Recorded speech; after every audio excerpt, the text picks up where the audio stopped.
Good afternoon, everybody. I'm Frank Meeser. Along with the scooter Phil Rizzuto, we'll be joined later by Bill White on a beautiful, beautiful fall day here in Fenway Park.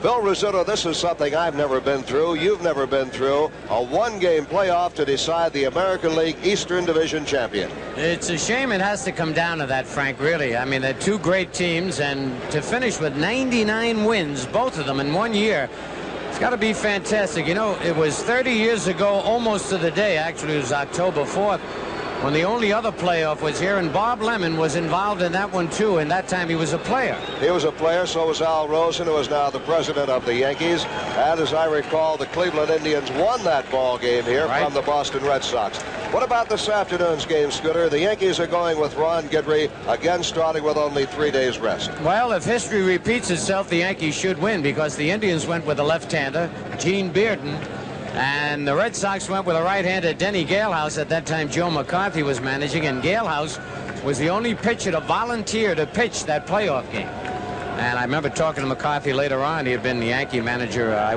played under Joe, and he was very upset because there were some other starters who he thought were better than Galehouse, but Galehouse wanted to pitch, and unfortunately he lost to the Indians. All right, on paper, the Yankees, Guidry, a better record for the year than the Red Sox, Mike Torres, who really is not the #1 pitcher on that staff, and that is not to say that he might not go out this afternoon and pitch a no-hitter. I think perhaps season records have little to do with this one ball game. You're absolutely right, Frank. Most of the times you can throw the records right out the window.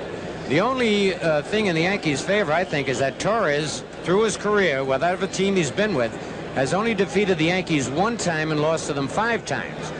Now, this is a big pressure ball game. We know that Ron Guidry is a kid seems to have ice water flowing through his veins.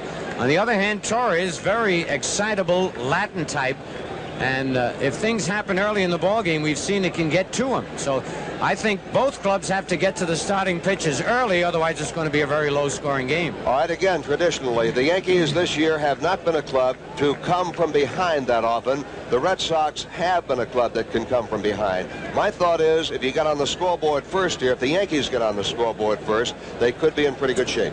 I think you're right, Frank, and that's one reason I'm happy that the Yankees are leading off in this ball game. And of course, Mickey Rivers, the big man for the Yankees, unfortunately he didn't get on against the Indians in the game they lost, but if he can start things off, we'll see a ball game. We'll see a lot of excitement. All right, another point, Phil. The Yankees are playing without their regular second baseman, Willie Randolph, acclaimed by most experts as one of the best, if not the best, in the American League. By the same token, the Red Sox are playing without their regular third baseman, Butch Hobson, who is their designated hitter but can't throw.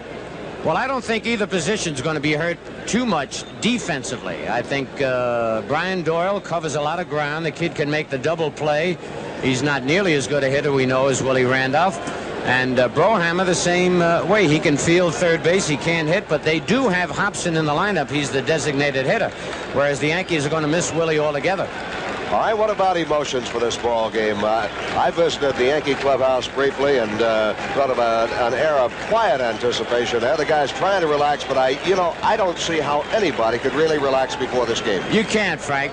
I know first game before any World Series, I wouldn't sleep all night. We never had playoffs in those days. I'm sure a lot of the Yankee ball players had very restless nights. The Red Sox, of course, got a reprieve, never thinking they'd be in this playoff, thinking that the Yankees were going to sweep Cleveland and win the pennant. All right, and we'll be all set for this very important ball game when we come back in just 1 minute.